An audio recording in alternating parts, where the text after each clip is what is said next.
aminareo ane ny fahasoavana mampiadanana avy amin'Andriamanitra ray sy Jesosy Kristy tompontsika. Amen. Miarahaba antsika mianakavy nahatratra izao Alahadin'ny Sampandrofia izao, ary miarahaba manokana ny Sampana DORKASY nahatratra ny fotoana iombona antsika DORKASY manerana ny sahany HAINGOMAMPIANINA. Manakambara amintsika ny Tompo ry havana. Koa ny Soratra Masina izay andraisana ny hafatra an'io dia araka izay hitantsika ao amin'ny Jaona toko 12, filazany tsara araka ny Jaona toko 12, Andinin-tSoratra Masina hatramin'ny 7:20 fandeha ho singantsika manokana izay hita ao amin'ny Andinin-tSoratra Masina 5:20. Raha sitrakareo andeha isika rehetra hiara hamaky izany teny izany amin'ny anaran'ny Tompo. Ny Andinin-tSoratra Masina 5:20 ihany manao hoe: aza matahotra ry Jeona zanakavavy, indro avy ny mpanjakanao mitaingina zana-boriky. Misy fonoteny eo akaikiny eo hoe Zakaria toko 7, Andinin-tSoratra 7. Fa ahoana hoy Zakaria? Nda hoe mba ho jerena kely indray izay nilazana an'io teny io, satria efa tamin'izany fotoana izany no naminaninany amin'ity mpanjaka ho avy ity, ka tanteraka izany ankehitriny. Zakaria toko 7, Andinin-tSoratra 7:20.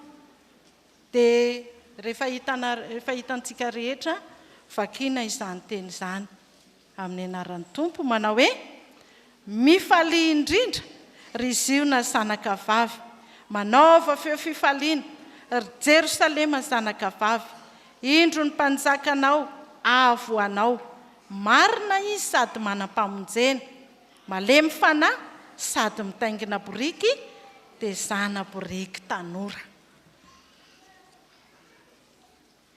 Eto ry havana malala izany teny izany, faminaniana efa natao taloha fa tanteraka.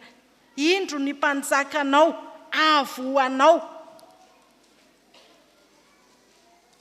Ny dikany amin'ny dikateny hafa indray dia hoe: ho aty aminao, ianao mihitsy no tolorana izany mpanjaka izany, mpamonjy ho anao, tsy nofinofy intsony tahaka ny faminaniana teo aloha, fa tena tanteraka arabaky teny.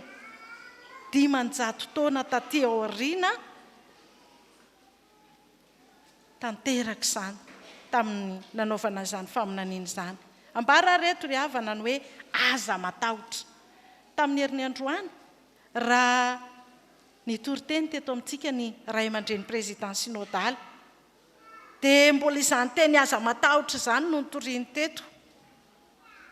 Aoka izay ny tahotra, izao ny voalohany sy farany. Fa nahoana no verimberina amintsika izany teny izany, aza matahotra? Hafatra roa ary havana no ampitaina amintsika androany. Raha tonga ny mpanjakanao, indro avo anao, voalohany indrindra dia ny hoe: ekeo ilay mpanjakanao, ekeo raiso ny mpanjakanao.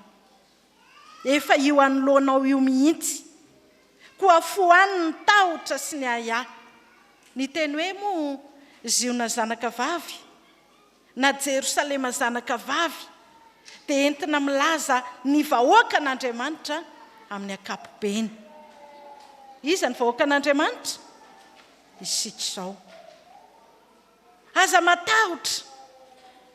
Tamin'izany ry havana dia andevo zanatany Romanina ireto vahoaka n'Andriamanitra reto jiosy, ary dia ny andro ny Mesia mpanafaka azy ireo.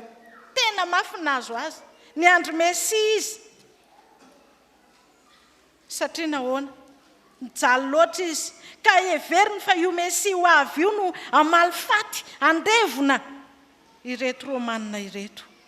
Ka rehefa hitany ary ny zavatra nataon'i Jesoa tety an-tany, anisan'izany ilay nanasitranan'i Jesoa nananganan'i Jesoa ny Lazarosy tamin'ny maty, dia resy lahatra reto vahoaka reto hoe tena ity Jesoa ty mihitsy no mendrika ho mpanjaka, andao izy mihitsy no asandratra ho mpanjaka.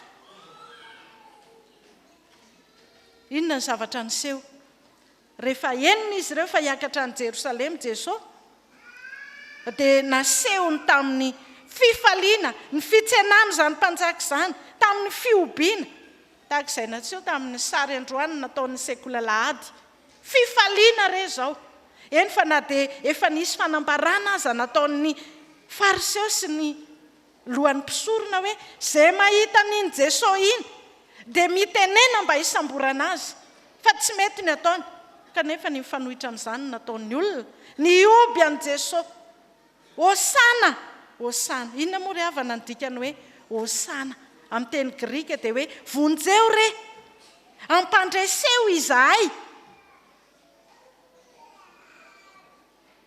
teny milaza fiantorahana teny milaza filana vonjy ny dikan'izany hosana zany ary eto dia toy ny valikafatra no nambaran'i Jesoa aza matahotra indro ny mpanjakanao avo ho anao nandritra ny toriteny nataony Jesoa Kristy teo aloha dia tsy mba nanaiky mihitsy an'io mahamesy mpanjaka azy io mihitsy na dia ny andrandra azy aza ny vahoaka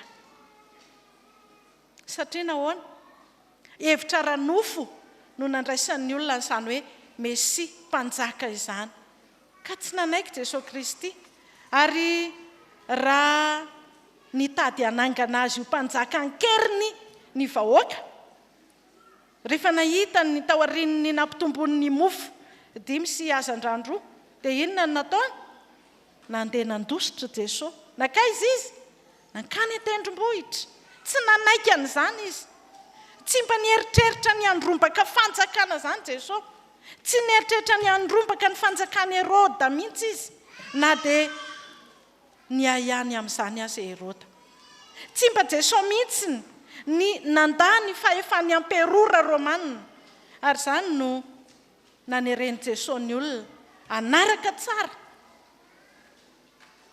izay ambaran'ny fanjakana romanina ka nilazany Jesoa hoe tokony antoetra ny olona rehetra aoka ho an'Andriamanitra izay aloavo an'Andriamanitra izay an'Andriamanitra ary ho an'ny Kaisara aloavo an'ny Kaisara izay an'ny Kaisara ary ho an'Andriamanitra izay an'Andriamanitra tsy mba Jesoa mihitsy no andeha hiady seza nandeha andrombaka fanjakana satria tsy zany mihitsy ny fanjakana nanirahana azy fa antony hafa mihitsy no nanirahana an Jesoa Kristy noho izany ary rehefa nioby azy ny vahoaka tamin'io indray nitoraka nakany Jerosalema io teo Jesoa vao nanaiky ny mahamesy azy ary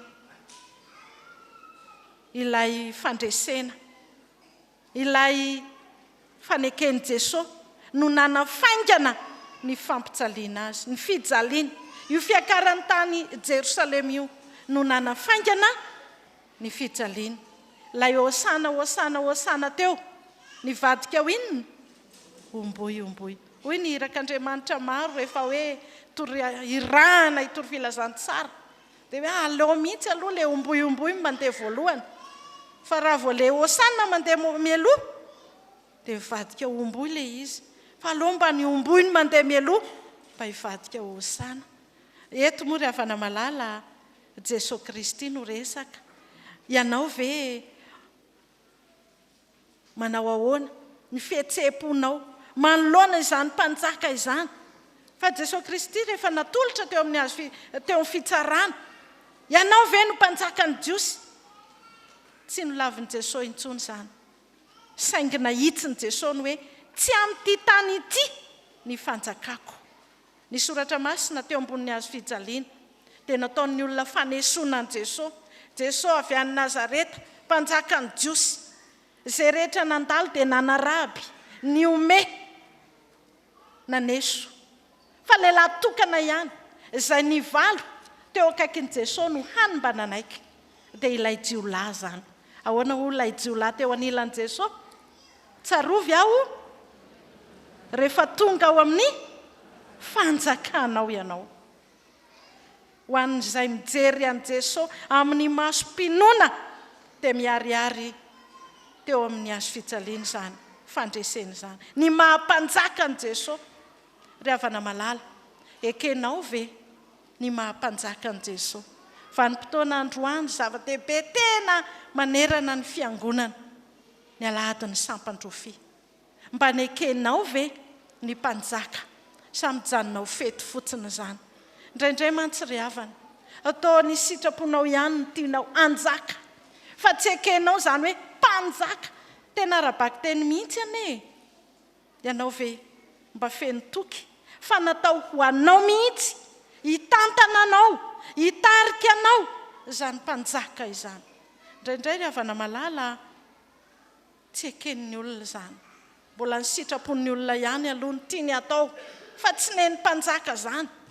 Fa raha ekenao ny mahazava-dehibe izany tenin'Andriamanitra izany, indro ny mpanjakanao, dia tokony ekena arabaky teny eo amin'ny fiainanao, ao an-tokantrano ao. Ekenao ve fa mpanjaka Jesoa, ry vehivavy Dorkasy, eo amin'ny fiainanao, amin'ny maha-renim-pianakavianao. Ekenao ve fa mpanjaka Jesoa.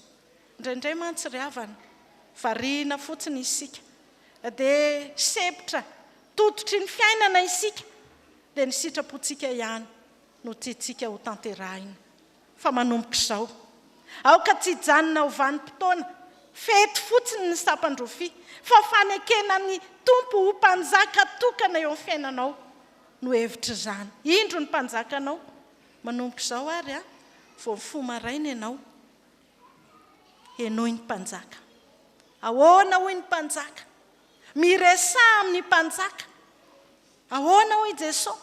Fa tsy izany revana ny zavatra miseho vao fomaraina ny olona. Lasa izy dia mikoropaka makany an-dakozia, aiza ny afokasika etsetra. Fa tsy fantany mihitsy hoe inona aloha ny tokony ataony, inona ny tokony ho raisina voalohany. Andao hitodika amintsika vehivavy Dorkasy aloha. Inona ny tokony ho raisina voalohany vao miarina avy ao Mpandrina isika? Ny Baiboly. Mba henona ny tenin'ny mpanjaka. Ahoana hoy ny mpanjaka? Izany nanomezana antsika ny mofinaina, no zaraina teto amin'ny fiangonana izany vao nigadona ny taona vaovao. Hahenona ny tenin'ny mpanjaka miteny aminao isan'andro. Ahoana ny tokony ataoko androany? Ahoana ny tokony fihetsiko androany? Inona ny tokony ho teneniko androany? Any ampiasana aho, ahoana hoy ny mpanjaka? Ao an-tokantrano aho, ahoana hoy ny mpanjaka? Izay ry havana ny hafatra voalohany, raiso ny mpanjaka, enoy ny mpanjaka. Fa ny faharoa dia izao, raiso ny fiadanana omeny. Ary izay no hevitry ny andin'ny io andin'ny iray io, izay tohizana hoe mitaingina zana-boriky. Inona moa no hevitry ny hoe mitaingina zana-boriky? Fa nahoana ny tsy natao hoe soavaly. Izany soavaly izany ny tena mendrika hitengenan'ny mpanjaka. Fa raha vao soavaly ny resaka, dia hialo avan'ny tafika izany, ampifandraisina amin'ny ady izany. Jesoa dia tsy tonga mihitsy hamono olona, andripaka olona, fa tonga Jesoa amelona olona kosa. Tsy mpanjaka ampisehoery izy, fa mpanjaka hitondra fiadanana sy fandriam-pahalemana. Hafa mihitsy ry havana ny politika an'i Jesoa raha samy mpanjaka. Izy aza dia tonga ho sorona ho an'izay tokony ho faty, ho an'izay tokony ho vonoina. Marina izy sady manam-pamonjena, malemy fanahy sady mitaingina zana-boriky. Ny boriky moa ry havana dia izao, biby mavitrika, ary biby mandeha miakatra eny amin'ny havoana izy, tia makeny amin'ny havoana, mahatazana tsara ny zava-drehetra eny hatramin'ny fahavalony azy. Biby mailo, ary tena fifamoivozana tian'ny olona tamin'izany fotoana izany ny boriky, na zana-boriky ny tengenana. Eto ary dia nitoetra ny Jesoa malemy fanahy no tiana ambara aseho amin'izany zana-boriky izany, mpanjaka marina, ary milaza ny toetra n'Andriamanitra izay mitana ny teny nomeny. Tsy mba mpanjaka berehaka, tsy mba mpanjaka tia rentirenty toy ny mahazatra, tahaka ny mpanjaka rehetra. Tsy mba mpanjaka tia oeraoera, hoy ny fitenin'ny tanora, Zany no malaza ankehitriny fa tsy fantatro hoe iza zany na hoe tsy izay mihitsy ny tiako ambara eto fa malaza fotsiny ny teny manao hoe oeraoera hono tsy maintsy mandeha. Tsy fantatro izay ny teny an'izany fa teny malaza zany fa mandrakariva tokoa ry havana dia tena izany no zavatra hita eo amin'ny fiainana. Jesoa dia tonga tsy mba ho toy izany fa toy ny mpanompon'Andriamanitra manetry tena, mitondra fiadanana, mpanjaka azo iresahana, mpanjaka azo hitarainana, mpanjaka mandray izay etaeta ambara aminy. Izaho avy mba hanana ny fiainana sady hanana ny be dia be. Ry havana malala, raisy ny fiadanana omeny Jesoa anao. Mandrakariva mantsy dia toa mitady vahaolana hafa ny olona amin'izao fiainan-tsarotra izao.